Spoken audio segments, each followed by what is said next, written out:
Great rewards don't wait, so why should you? Through the Invigor Book and Buy Grower program, you could earn a $30 per bag rebate when you book all of your Invigor hybrid canola by November 14th. Talk to your retailer. Terms and conditions apply.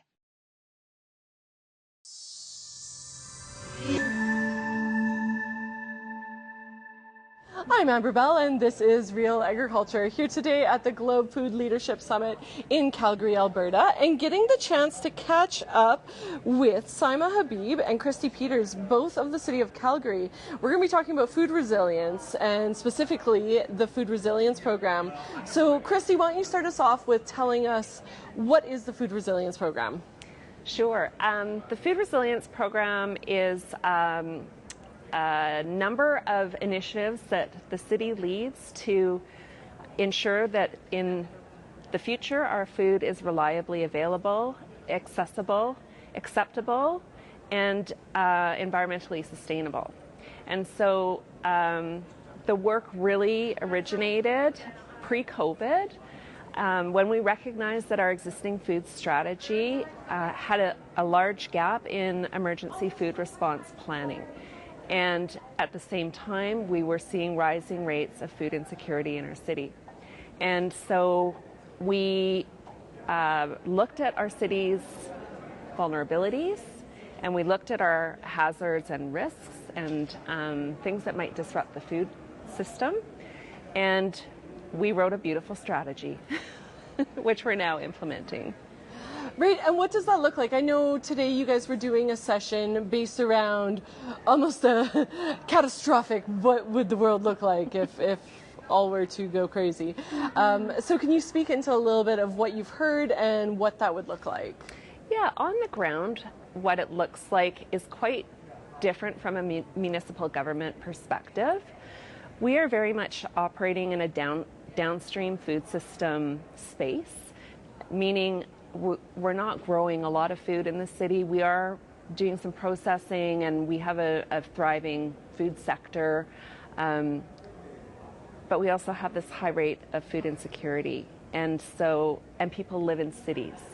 And so we really experience the impact of a failing food system in cities at the city level when our residents are unable to get the food they need, or community organizations are struggling. So on the ground, what that looks like is a lot of collaboration with community and with the emergency food sector. It's a lot of collaboration with regional growers to find new pathways to market for them coming into the city. We have an urban ag program on vacant city-owned land, and so that program provides a space for young farmers to incubate ideas. We also have a very successful program called the Farm Stand program, and the purpose of that program was to provide a space on city-owned land free of charge for smallholder growers in the region or in the city to come into the city and sell their produce and their farm products right in Calgary communities. So that program started with 6 locations back in 2017, and we now have over 30.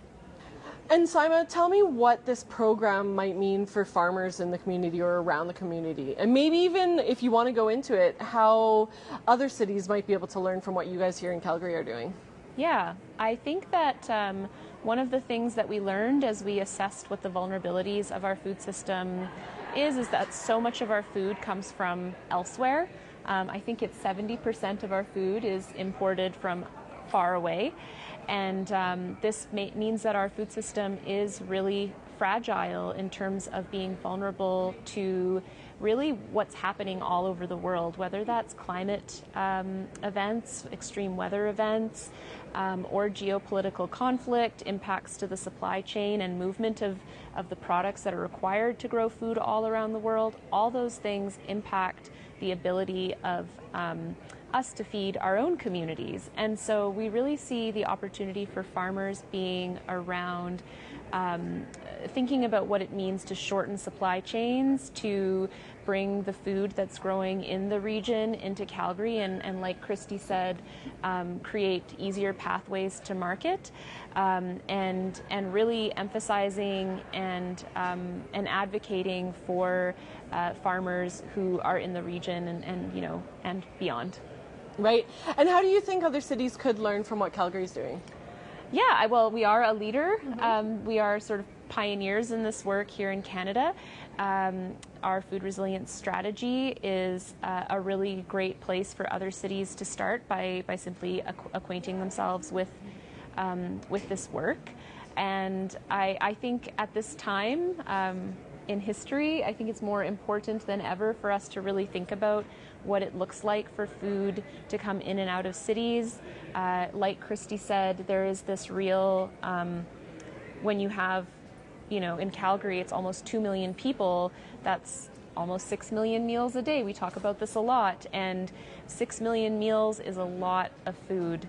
And it's really important right now for cities to think about how they might play a role, and certainly it takes a very collaborative effort by many orders of government, by business, by community. It takes everybody, but cities definitely have a role to play in making sure that its residents are fed. Great. And how can people find out more information on what the City of Calgary is doing? Where would they go for more resources? Very easy. All you've got to do is go to calgary.ca/food and everything is there. Fantastic. And that was Syma Habib and Kristi Peters on Real Agriculture.